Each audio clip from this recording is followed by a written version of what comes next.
पुणी अड़ुआरे जाजपुर जिला धर्मशाला अंचल सूचना अधिकार कर्मी तथा बीजेपी नेता सर्वेश्वर बेहुरा बेआईन भाव मरम उत्तोलन करुवा अभियोग में सर्वेश्वर घरे पुलिस चढ़ाऊ। बड़जना ब्लॉक दर्पण तहसिल अधीनस्थ मांडुगा पहाड़ अणलिच अंचल मरम उत्तोलन सर्वेश्वर मेसीन व्यवहार होता अभियोग आसी।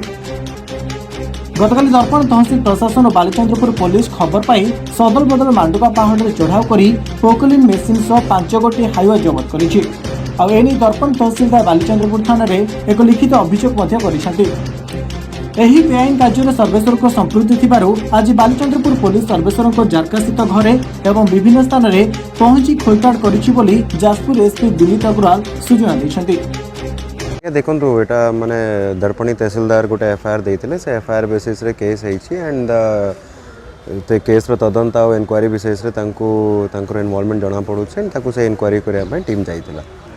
दर्पणी तहसील अंडर रे मांडुका एरिया रे से रेडटा हेइतिला सेइथरे गोटे प्रोक्लेन मशीन थिला एंड गुडाए ट्रक आउट टिपर गुडा भी थिला से सब जिनस सीज हेइछि एंड ता ऊपर हमर से तांकर तहसीलदार को रिपोर्ट बेसिस रे हमर इन्वेस्टिगेशन वर्तमान चली निकट श्री बेहुरा धर्मशाला तहसिल अधीन सारोई मौजार बेआईन भाव माटी उठाइबा अभियोग गिरफ हो जेल जाइतिले। तेबे जमीन मुकुलिबा परे पुणी बेआईन कार्य लिप्त रहितबा प्रमाण मिलिछि।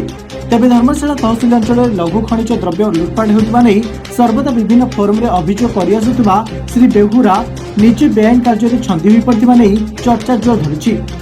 धर्मशाला रे किशोर कुमार राउत को रिपोर्ट जाजपुर मिरर।